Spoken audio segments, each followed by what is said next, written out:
Estimado público, escuchemos el mensaje que nos dirige el presidente constitucional de los Estados Unidos mexicanos, licenciado Andrés Manuel López Obrador.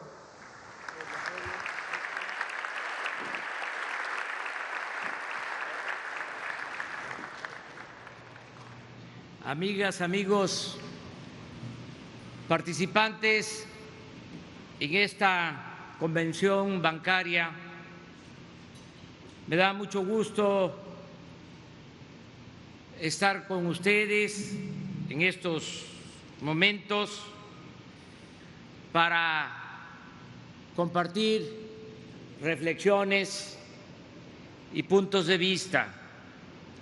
Agradezco mucho al gobernador del estado de Guerrero, Héctor Astudillo Flores, por su apoyo, por su respaldo, por su colaboración, por su solidaridad. Agradezco también que nos acompañe la presidenta municipal de Acapulco, la maestra Adela Román Ocampo.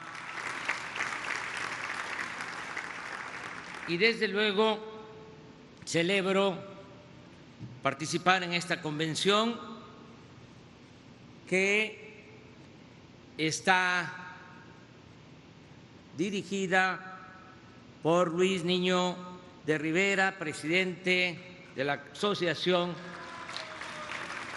de Bancos de México.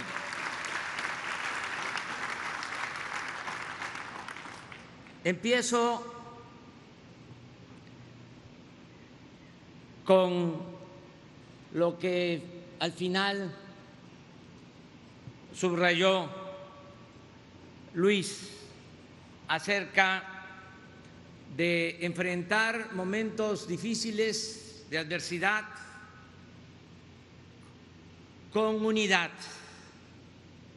Creo que esto es fundamental, el que independientemente de nuestras diferencias, concepciones, manera de pensar, que pongamos siempre por delante el interés general, el interés de la nación, que siempre pensemos en nuestro querido México, en nuestra patria. Como decía un guerrerense extraordinario, independentista, Vicente Guerrero, la patria es primero. Que siempre tengamos eso en consideración. Creo que hay unidad en el país y hay gobernabilidad. No padecemos de conflictos, no hay confrontación. Puedo poner un ejemplo. Ya no hay la confrontación permanente que se daba anteriormente por los temas magisteriales. Durante mucho tiempo, desde que se llegó al gobierno y se tomó la decisión de cancelar la mal llamada reforma educativa, se acabaron los conflictos. No hemos tenido un solo día de paro magisterial en el país. Y esto se debe a que se escuchó a las maestras, a los maestros, y no se actuó con carga ideológica, ni de izquierda ni de derecha, sino con juicio práctico. Y esto llevó a que se tenga la paz y la tranquilidad que se necesitan en momentos como este para enfrentar adversidades. También es importante destacar que hemos avanzado en el propósito de que haya paz, tranquilidad en nuestro país. Iba en ascenso la inseguridad, la violencia. Lo adelanto porque vamos a informar en unos días más sobre resultados en disminución de homicidios, en disminución de robo de vehículos. Y menciono estos dos delitos porque en estos dos delitos no hay cifra negra y vamos a demostrar que ya se está logrando poco a poco la disminución de la violencia en nuestro país.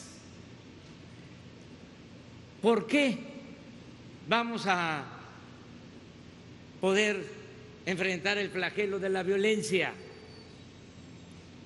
Porque el gobierno tiene autoridad moral y eso le permite contar con autoridad política. Por eso es muy importante el considerar que se tiene que desterrar de nuestro país la corrupción, no solo por razones de índole moral, sino también porque se adquiere autoridad suficiente para poner orden, para gobernar con el ejemplo. Lo otro que nos ayuda mucho en este propósito de garantizar la paz en el país es no permitir por ningún motivo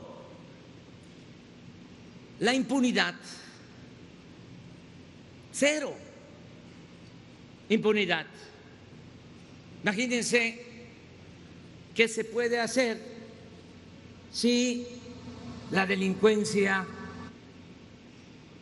es la encargada de la seguridad pública, si hay contubernio entre delincuentes y autoridades, si no se pinta con claridad la raya, la frontera entre delincuencia y autoridad. Como no permitimos la impunidad y no hay esa asociación delictuosa, tenemos muchas posibilidades de que haya paz y que haya tranquilidad, porque no hay privilegios para nadie, el gobierno no está sometido, no está al servicio de grupos, no está al servicio de la delincuencia. También nos ayuda mucho el que se aplique una política económica responsable, de finanzas públicas sanas, de no gastar más de lo que ingresa a la hacienda pública, el no endeudar al país. El año pasado no aumentó la deuda en términos reales. Y este año, suceda lo que suceda, tampoco va a haber aumento en la deuda pública. Vamos a mantenernos sin déficit en las finanzas. Y para eso ayuda mucho la austeridad republicana. Reducir el costo del gobierno a la sociedad. Antes le costaba mucho al pueblo mantener al gobierno. Era un gobierno mantenido y bueno para nada. Eso se terminó. Cuando antes se hablaba de austeridad, ¿qué nos decían? Que había que apretarnos el cinturón. Los mexicanos, la sociedad. Ahora no es así. La austeridad es que se apriete el cinturón el gobierno. No puede haber lujos en el gobierno, no puede haber derroche, no puede haber gobierno rico con pueblo pobre.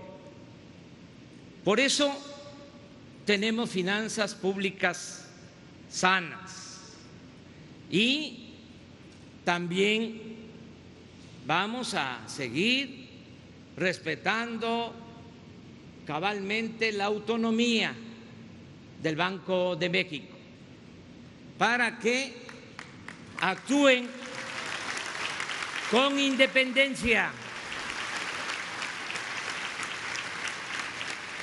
en la política financiera, sobre todo en lo relacionado con el control de la inflación, que nos importa mucho. No queremos crecimiento con inflación, queremos crecer sin inflación. Ese es el propósito y esa es una de las tareas del Banco de México. Hay condiciones inmejorables para crecer, a pesar de las circunstancias. No puedo hablar de qué circunstancias porque nosotros hemos decidido que en el tema del coronavirus hablen los médicos y los científicos, no los políticos, que sean los técnicos, los médicos,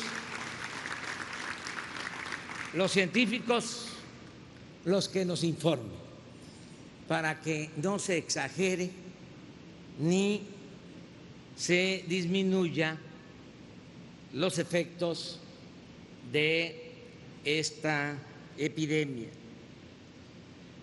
A pesar de esas circunstancias, decía yo, hay condiciones inmejorables para que emprendamos el camino del crecimiento.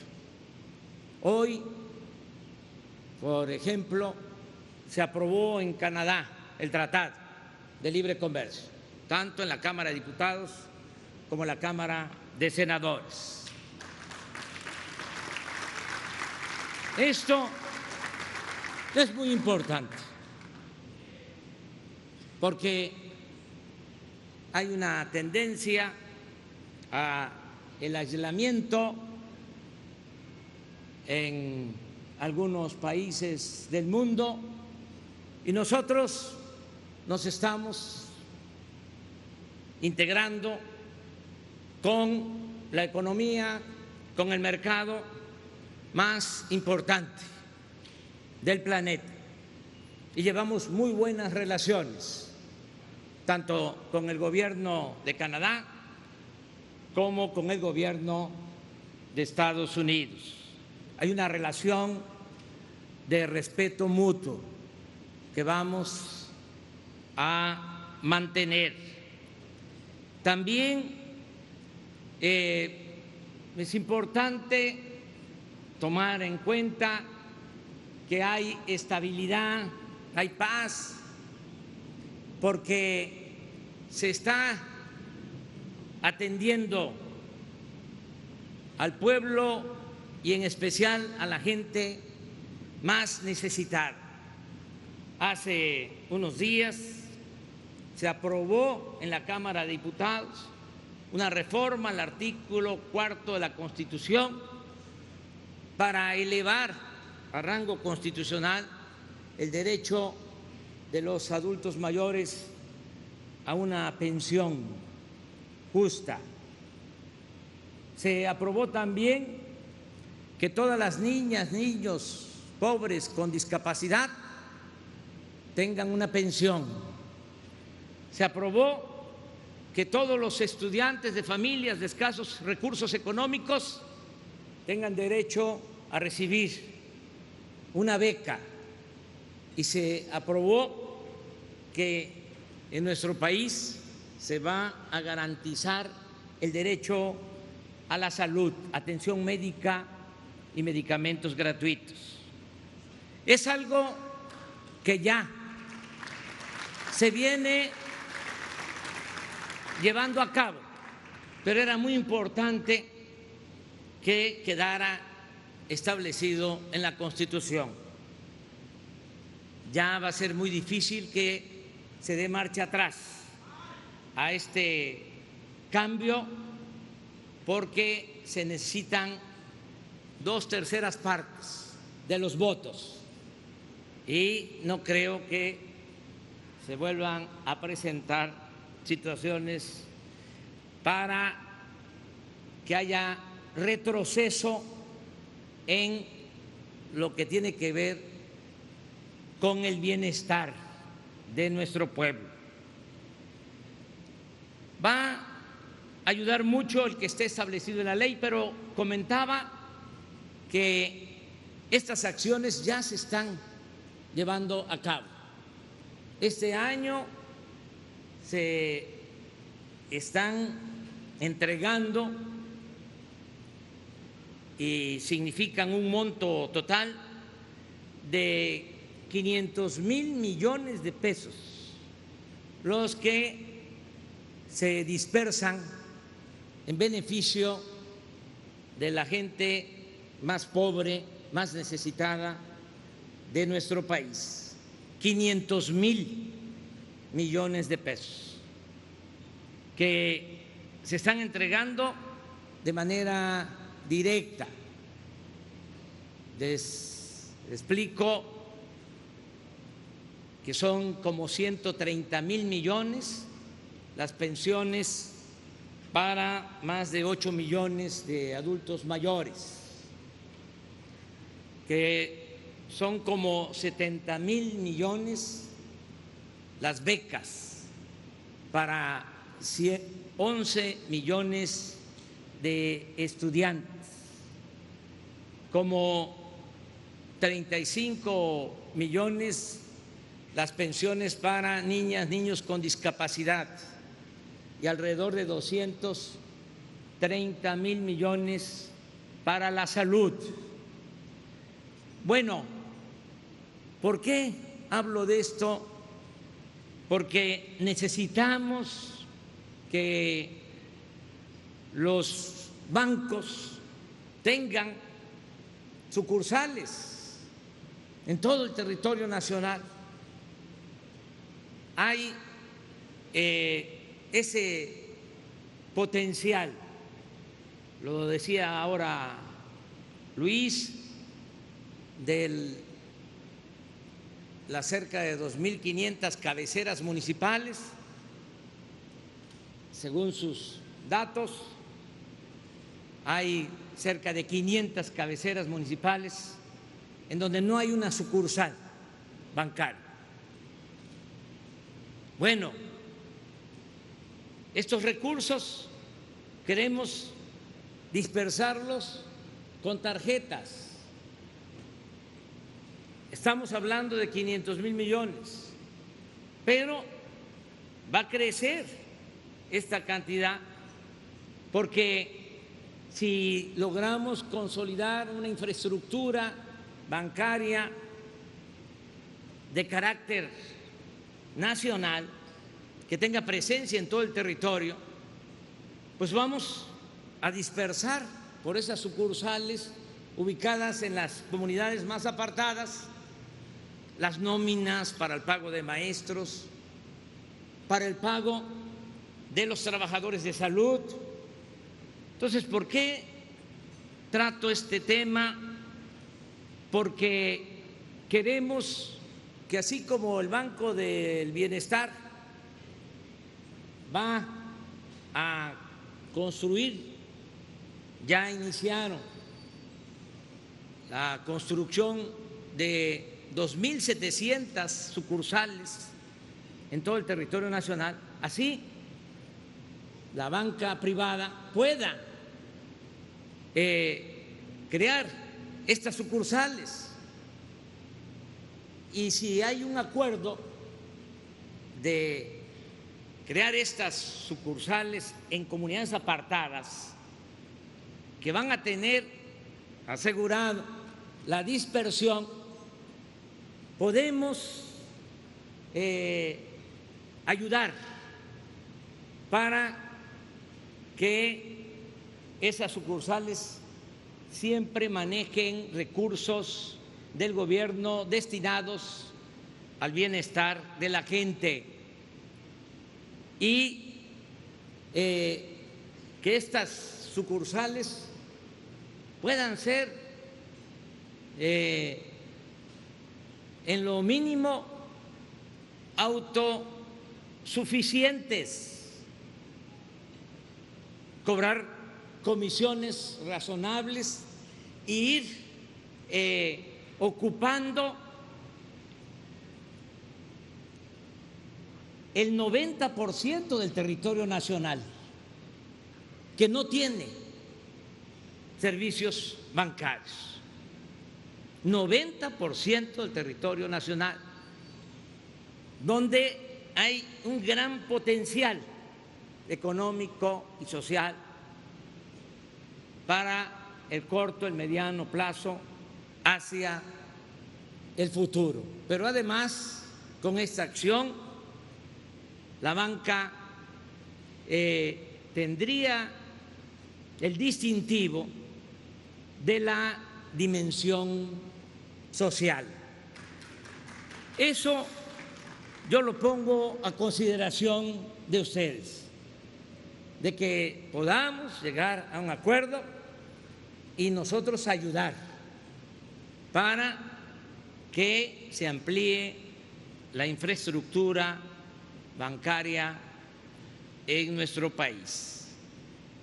Nos importa mucho la modernidad, pero forjada desde abajo y para todos. No creemos en el sofisma que se utilizó mucho para engañar, de que si llovía fuerte arriba, goteaba abajo.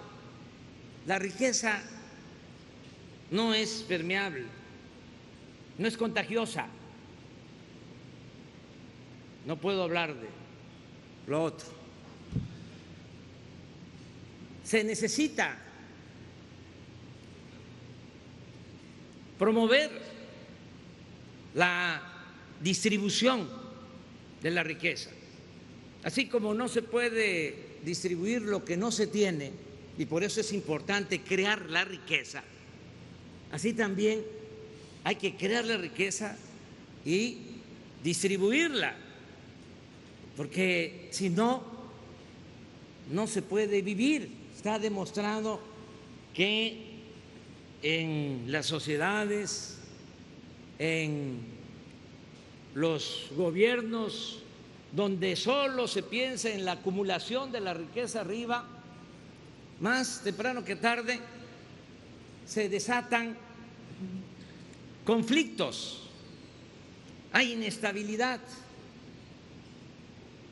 incluso revoluciones, Por eso se requiere que haya modernidad abajo, que haya equidad, que haya justicia, que podamos darle la mano al que se quedó atrás para que se empareje y caminemos todos juntos.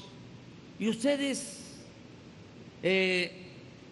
tienen pues ese don del humanismo. Esto no tiene que ver con ideologías, es la fraternidad, lo que podemos hacer por nuestros semejantes, el amor al prójimo. Entonces, es muy importante el pensar en lograr que haya más justicia, más igualdad en nuestro país.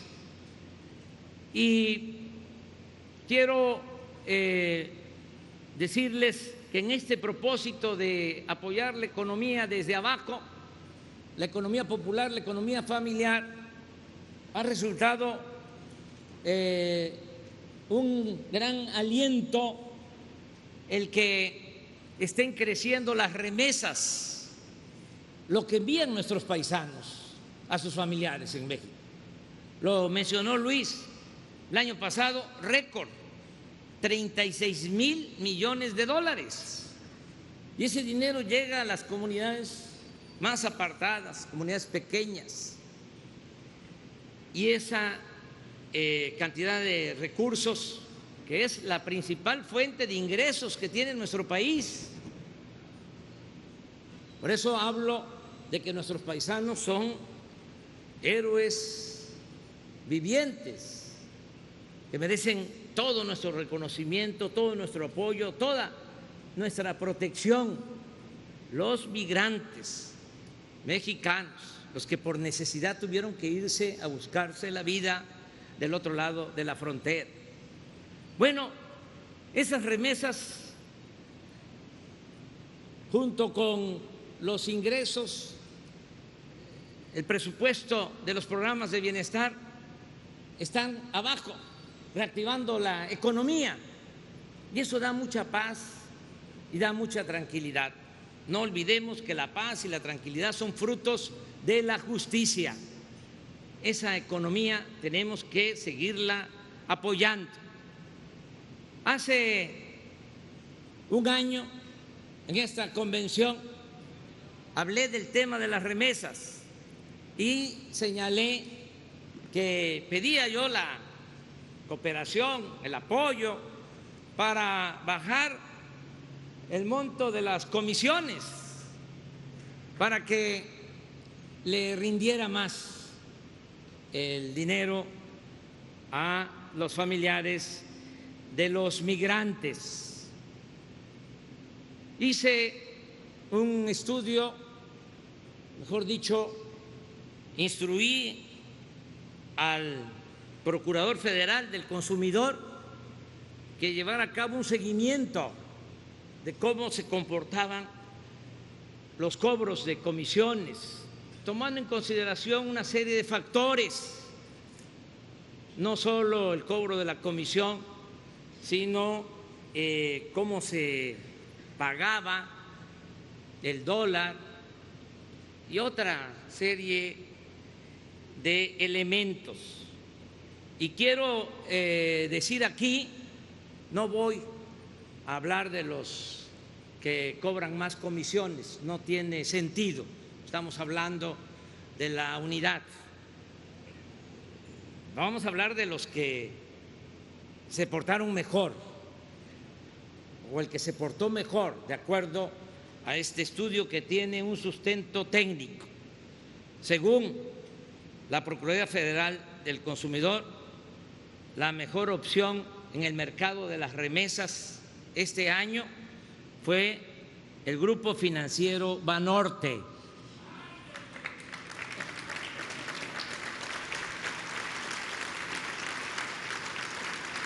Les diría yo, como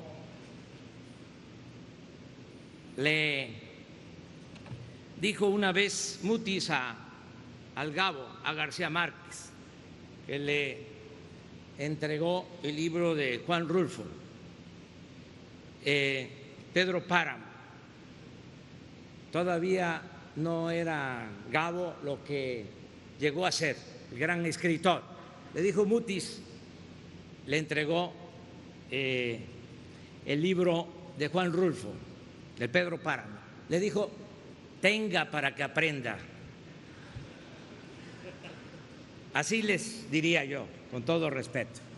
Ojalá y el año próximo pueda yo venir a la convención y decir que ya no fue Banorte el primer lugar, que ya hubo otro banco que lo desplazó.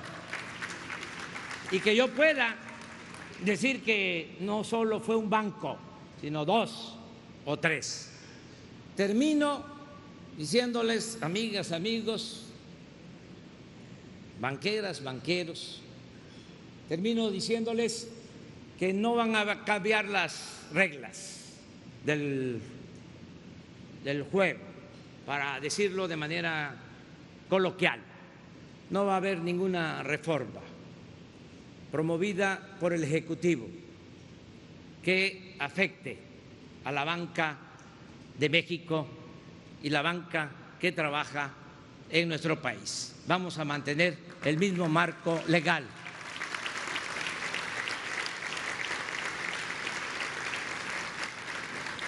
Si hay algún cambio, saldrá de ustedes y pensando siempre en la competencia. Los bancos se regulan con los bancos, el mercado se regula con el mercado. Me dio mucho gusto estar con ustedes.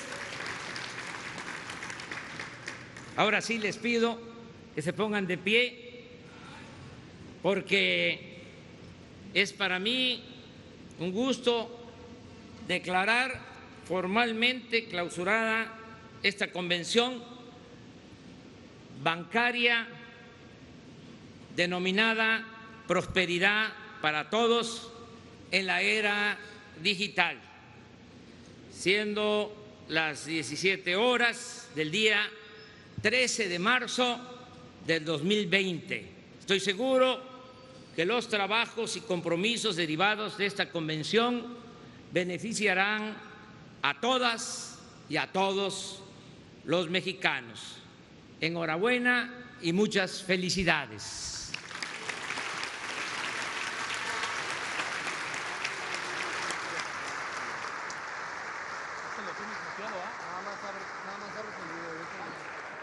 Les solicitamos atentamente permanecer de pie para entonar nuestro himno nacional mexicano.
De esta manera concluye este evento. Se despide de ustedes el presidente constitucional de los Estados Unidos mexicanos, licenciado Andrés Manuel López Obrador. Agradecemos a todas las distinguidas autoridades y convencionistas presentes por su participación y asistencia a la 83ª Convención Bancaria. Prosperidad para todos en la era digital. Que pasen todos una excelente tarde.